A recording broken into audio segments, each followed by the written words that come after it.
சுதந்திர தினத்தை முன்னிட்டு 15 காவல்துறை அதிகாரிகளுக்கு சிறப்பு பதக்கம் தமிழக அரசு அறிவிப்பு. ஆம்ஸ்டாங் கொலை வழக்கில் கைது செய்யப்பட்ட ரவுடி நாகேந்திரனுக்கு 3 நாள் போலீஸ் காவல். சென்னை எழும்பூர் நீதிமன்றம் உத்தரவு.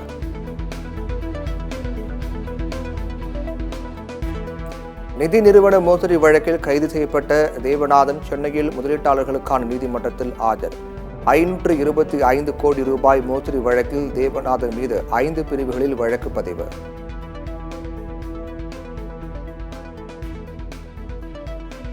பெண் பயிற்சி மருத்துவர் கொலைக்கு ராகுல் காந்தி கடும் கண்டனம். பயிற்சி மருத்துவர் கொலையை மேற்கு வங்க அரசு மூடி மறைக்க முயற்சிப்பதாக ராகுல் காந்தி குற்றச்சாட்டு. அதானி போன்ற நெருக்கமானவர்களுக்கு சலுகை வழங்குவதில் மின்னல் வேகத்தில் செயல்படுகிறார் மோடி. காங்கிரஸ் பொதுச் செயலாளர் ஜெயராம் ரமேஷ் விமர்சனம். சுதந்திர தினத்தை முன்னிட்டு டெல்லியில் போலீஸ் கண்காணிப்பு தீவிரம். யமுனா நதியில் படகில் சென்று கண்காணிக்கிறது காவல்துறை.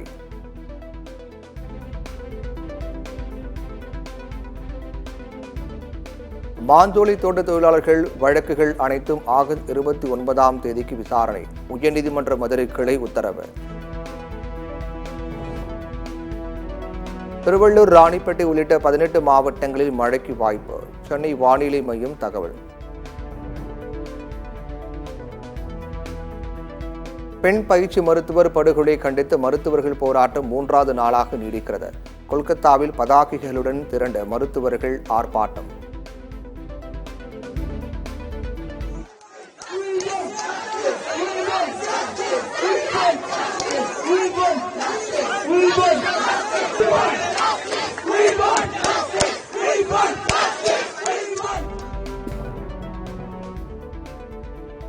ஆளுநர் அளிக்கும் தேநீர் விருந்தை புறக்கணிப்பதாக திமுக அறிவிப்பு. அரசு சார்பில் யார் பங்கேற்பார்கள் என்பது பற்றி இன்று மாலை முடிவு.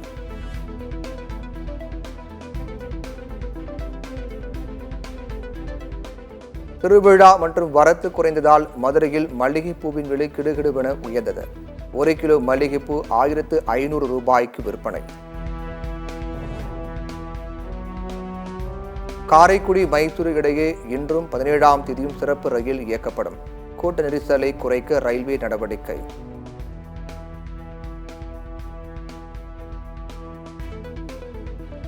சுதந்திர தினத்தை முன்னிட்டு டெல்லியில் உச்சகட்ட பாதுகாப்பு. தனி கட்டுப்பாட்டு அறையில் சிசிடிவி பதிவுகளை கண்காணிக்கிறது காவல்துறை.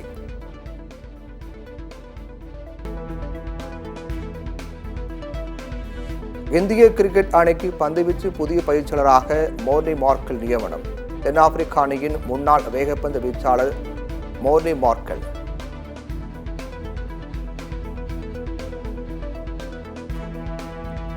பாடப்புத்தகம் தயாரிப்புக்கான செலவை ஈடுகட்டவே பாடநூல் விலை உயர்வு. லாப நோக்கத்திற்காக பாடநூல் விலையை உயர்த்தப்படவில்லை என பள்ளிக் கல்வித்துறை அமைச்சர் அன்பில் மகேஷ் பொய்யாமொழி விளக்கம்.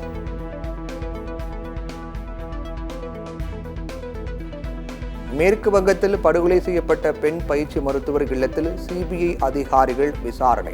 மருத்துவ குழுவினர், தடயவியல் அதிகாரிகள் விசாரணை தீவிரம்.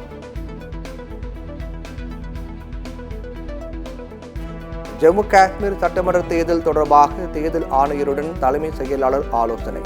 தேர்தல் பாதுகாப்பு தொடர்பாக தலைமை செயலாளர் விளக்கம். பாடநூல் விலை உயர்வை திரும்ப பெற வேண்டும். அதிமுக பொதுச் செயலாளர் எடப்பாடி பழனிசாமி வலியுறுத்தல்.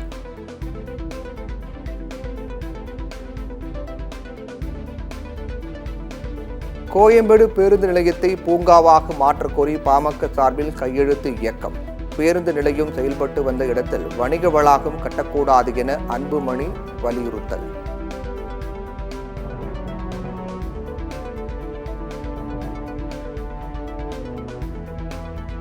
வயநாடு நிலச்சரிவில் உயிரிழந்தோர் குடும்பத்திற்கு தலா 6 லட்சம் ரூபாய் வழங்கப்படும் என கேரள அரசு அறிவிப்பு.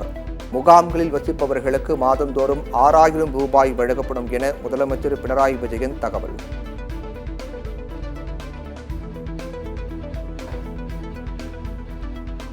ஸ்ரீவில்லிபுத்தூர் அருகே பட்டாசு ஆலை விபத்தில் உயிரிழந்த 2 பேரின் குடும்பத்திற்கு தலா 3 லட்சம் ரூபாய் நிவாரணம். முதலமைச்சர் மு.க. ஸ்டாலின் அறிவிப்பு.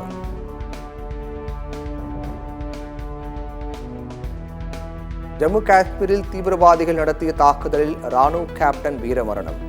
ஆகர் என்ற இடத்தில் 40க்கும் மேற்பட்ட தீவிரவாதிகளை சுற்றி வளைத்து துப்பாக்கி சண்டை.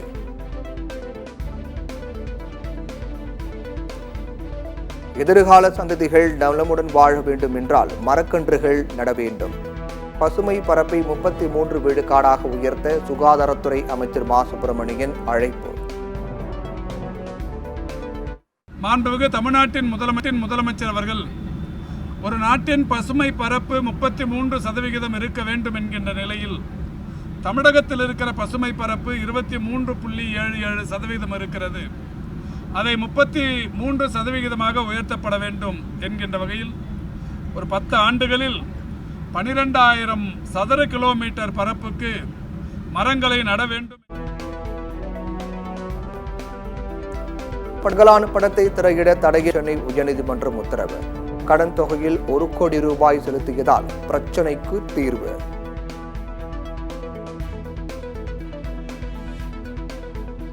சேலம், ஈரோடு, வேலூர் உள்ளிட்ட 18 மாவட்டங்களுக்கு இன்று கனமழை எச்சரிக்கை. காஞ்சிபுரம், ராணிப்பேட்டை, வேலூர் உள்ளிட்ட 17 மாவட்டங்களில் நாளை கனமழைக்கு வாய்ப்பு.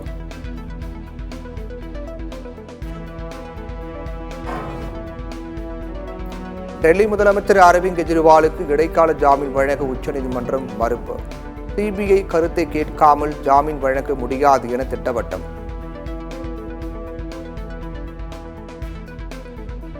கோவை மாவட்ட புதிய எஸ்பியாக கார்த்திகேயன் பொறுப்பேற்பு. போதைப் பொருள் நடமாட்டம் இருந்தால் கடுமையான நடவடிக்கை என உறுதி.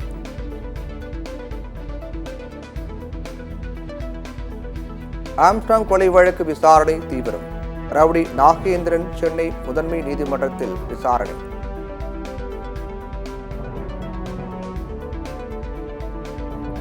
மதுரையில் அரசு பேருந்து படிக்கட்டில் தொங்கிச் சென்ற மாணவர்கள் அறிவுரை கோரி உள்ளே அனுப்பிய காவல்துறையினர்.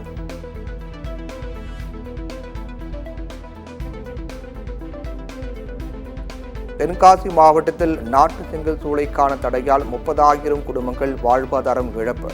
நடவடிக்கை எடுக்க கோரி ஆட்சியரிடம் கோரிக்கை மனு.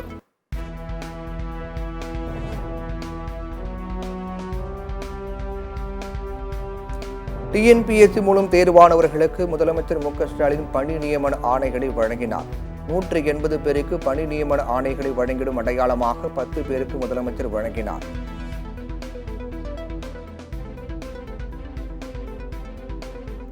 அரியலூரில் 3 ஏக்கர் பரப்பளவில் அமைக்கப்பட்டுள்ள மரகத பூஞ்சோலையை மாவட்ட ஆட்சியர் ரத்தினசாமி திறந்து வைத்து பார்வையிட்டார்.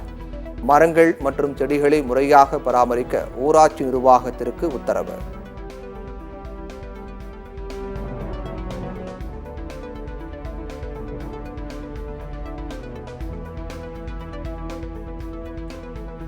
என்எல்சி ஒப்பந்த தொழிலாளர்கள் வருகிற 17ஆம் தேதி வரை வேலைநிறுத்தத்தில் ஈடுபடக்கூடாது. சென்னை உயர்நீதிமன்றம் உத்தரவு.